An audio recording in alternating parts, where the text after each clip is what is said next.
네, 안녕하세요. 옥천 향수TV 유재구입니다. 오늘 비가 오네요. 남부지방은 피해가 갈 정도로 장마가 좀 심하다고 하는데, 인명이나 재난, 재해가 없기를 바랍니다. 어제 그저께 트럼프 전 미국 대통령이 총격 피습 사건이 있었습니다. 저는 그 상황을 보면서 상황 인식에 대해서 좀 다른 각도로 접근을 좀 해볼 필요가 있다, 이렇게 생각해 봅니다. 트럼프 전 대통령은 강한 미국을 슬로건으로 하고 있는데요. 강한 미국이 처음 나온 것은 1980년대 로널드 전 미국 대통령이 강한 미국을 모토로 상당한 인기를 얻으면서 재임까지 그렇게 하셨죠. 문제는 강한 미국이 되기 위해서는 누군가가 희생이 되거나 어떤 나라가 희생이 뒤따른다 라고 하는데 문제가 있다고 봅니다. 1985년 일본이 G5, 지금은 G7이지만 그 당시 G5와 프라자 합의를 하게 되는데요. 그 당시 일본 엔화 환율이 250대까지 약세였어요. 그래서 미국이 엔화가 약세가 지속되다 보니까 수출 쪽에서 문제가 생겨서 1985년 일본과 프라자 합의를 통해 엔화를 무려 125원까지 낮추게 됩니다. 거의 반토막 된 거죠. 워낙 엔화 가치가 그 정도 상승을 하게 됩니다. 그 이후에 일본은 잃어버린 30년에 들어가게 됩니다. 물론 일본 자체가 디지털화되는 과정에서 제조업이 차세대 첨단 산업에 대한 의지도 없었고, 그동안 쌓아놓은 부에 만취가 돼서 폭죽을 터뜨리느라고 정부도 문제가 있었고,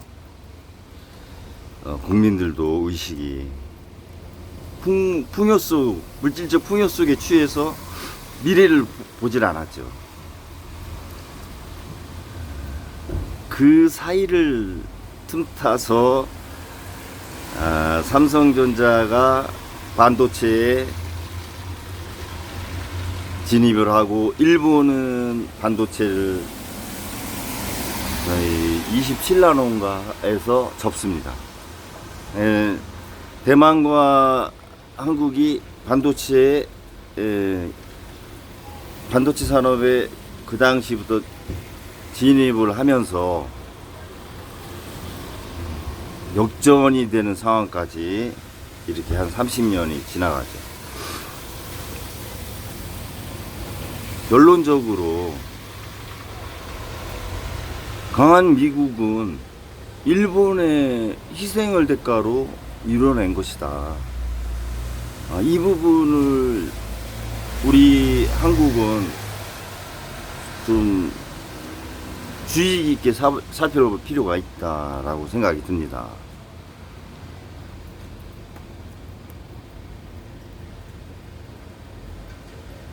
로널드 전 대통령이 강한 미국을 제창하면서 수출 분야를 타개하기 위해서 엔화를 절반 이상 상승시키고 하는 과정에서 후유증이 있었죠. 흔히 얘기하는 쌍둥이 적자, 무역 적자, 재정 적자.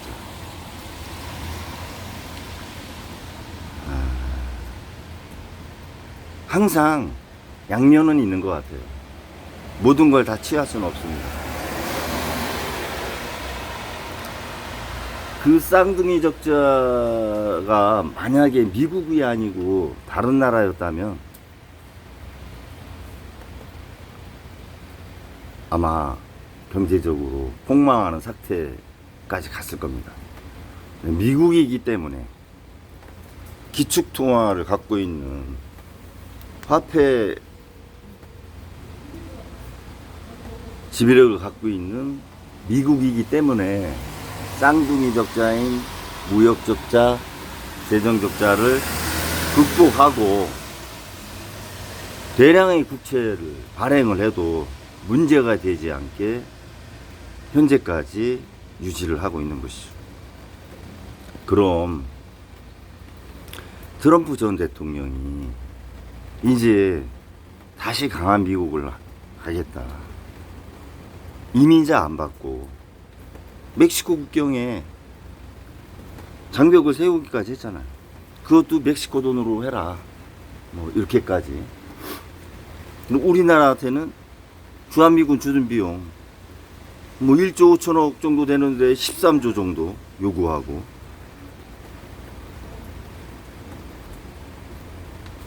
관세 정책을 통해서 무역 장벽 높이고, 또 백인 우선주의, 이민자하고 흑인은 필요 없다. 백인, 저소득층인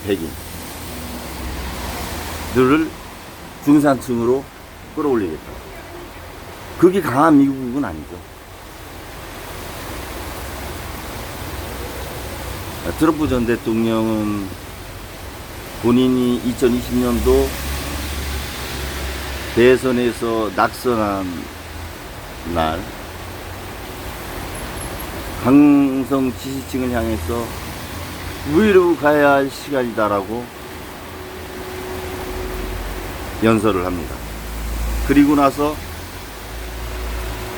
미국 의회주의 상징인 의회가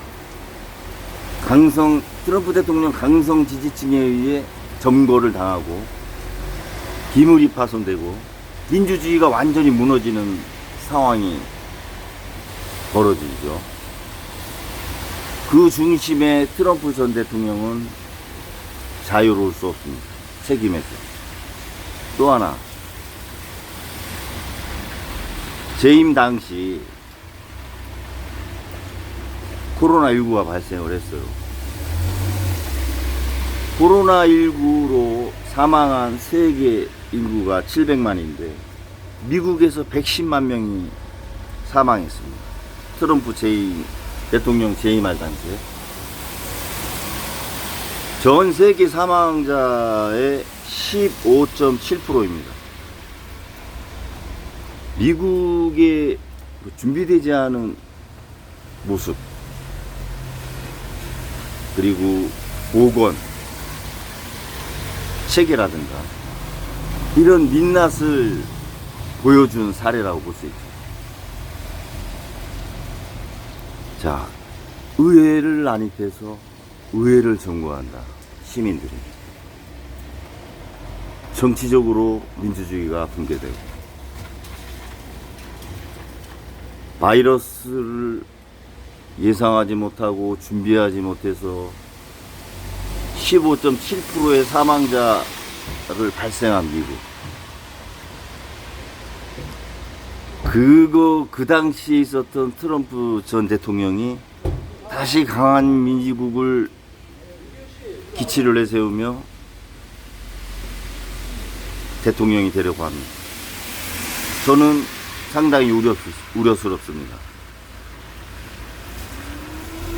누군가의 희생이 필요하고 어떤 나라의 희생이 수반될 것이다. 가장 먼저 떠오르는 것이 저는 일본이라고 생각하진 않아요. 일본이 지금 엔화가 160엔도 무너지는 상황인데 미국은 엔화가 약세되는 걸 원치 않습니다. 왜? 한번 경험을 했기 때문에 1980년 120엔에서 130엔이 적정한 엔화라고 볼 겁니다. 그러면 인도네시아나 말레이시아나 필리핀 이런 나라들을 희생을 삼아서 강한 미국이 될 수 있을까요? G7 안에들은 나라를 희생의 대가로 강한 미국이 될 수 있을까요? 저는 그 선택은 하기 어렵다고 봅니다. 가장 우선순위가 우리나라 대한민국이다. 벌써 이 주둔 비용에 대한 협상으로 다가오는 모습 자체가 그 출발점이다 이렇게 보는 거죠. 그에 대한 준비, 대안 이런 것들을 준비해야 된다. 물론 대통령 후보 연설에서 총격이 일어난 것은 잘못된 거죠. 그리고 다행히 천운으로 사망하지 않은 것도 다행한 일입니다. 그러나 우리는 냉정하게 상황인식을 봐야 된다. 트럼프 대통령이 당선됐을 때 대한민국에 밀려올 쓰나미 같은 정치, 경제, 사회 전반적인 상황 예측하고 대비해야죠. 내부적으로 의료계 갈등, 이념 갈등, 당내 당대표 뽑는다고 서로 헐뜯고 하나 되지 못하고, 대외적으로는 실용주의 다국적 외교가 아닌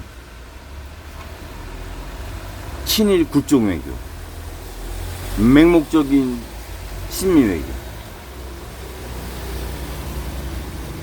탈중국을 경제수석이 취임하자마자 공개적으로 선언하고, 소련과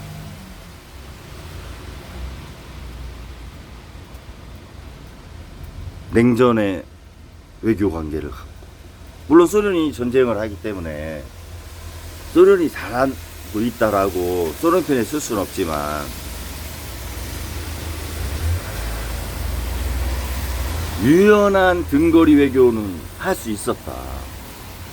우크라이나를 방문해서 3조 원 지원해 주겠다. 우크라이나 대통령 부인 방문하게 해서 10조 원을 저리로 빌려주겠다. 뭐 이런 우리나라 입장에서 적극적인 외교로까지 할 필요가 있을까?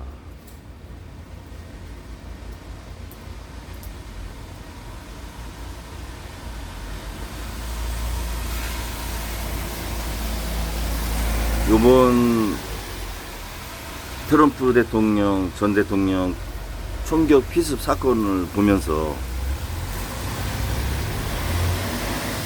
미국은 민주주의가 붕괴된 나라였다. 그리고 진행하고 있다. 그런 미국의 맹종적으로 따라가야 되느냐라고 하는 부분에 대해서는 한번 다시 생각해 볼 필요가 있다라는 생각이 들고요. 일본도 어렵고 중국도 어렵습니다. 중국은 10년 정도의 SOC 사업을 미리 땡겨서 하는 바람에 부동산이 과열되고, 지금은 부동산이 붕괴되면서 뭐 1억 채 빈집이 있다 뭐 이런 얘기를 하는데요.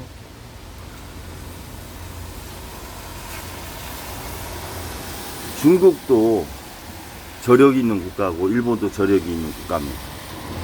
그렇게 쉽게 무너지지 않아요.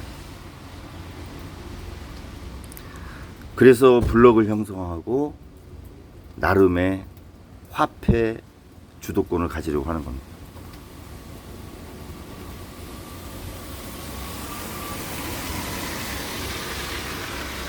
일본의 상황을 잘 보고, 일본의 정치계에서 미국과 중국과 소련과 EU 쪽에 하고 있는 정치 외교를 보고, 중국, 러시아, EU 쪽에 우리나라는 어떤 식으로 접근해야 될 것인가.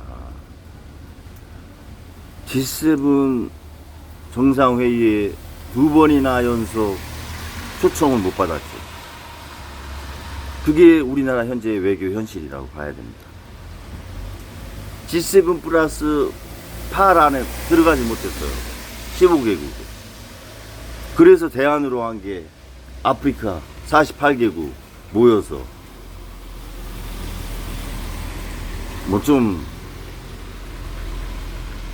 폄하된 얘기지만 도와주겠다 라고 한 거 아닙니까? 그리고 G7 정상회의 열릴 때 중앙아시아 3개국 방문하고,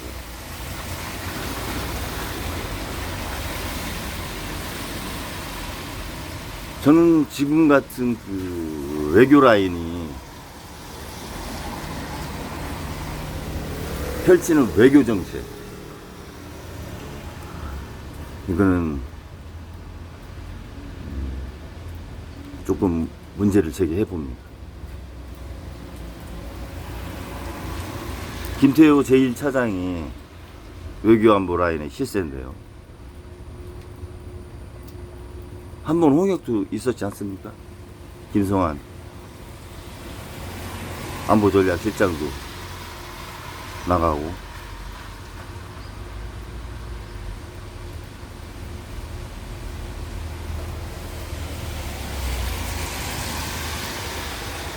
비가 내리는데 좀 우울하네요. 나라라 상황을 생각해보니 저 같은 소상공인도 이런 생각을 하는데, 나라의 5년, 10년을 내다보시는 용산, 여의도, 서초동에 계시는 분들 좀 더 연구하시고 나라의 미래를 위해서 고민과 대안을 내놓으셨으면 좋겠습니다. 의료 대란이 이 정부에 기울어가는 도화선이 되질 않길 희망합니다. 감사합니다.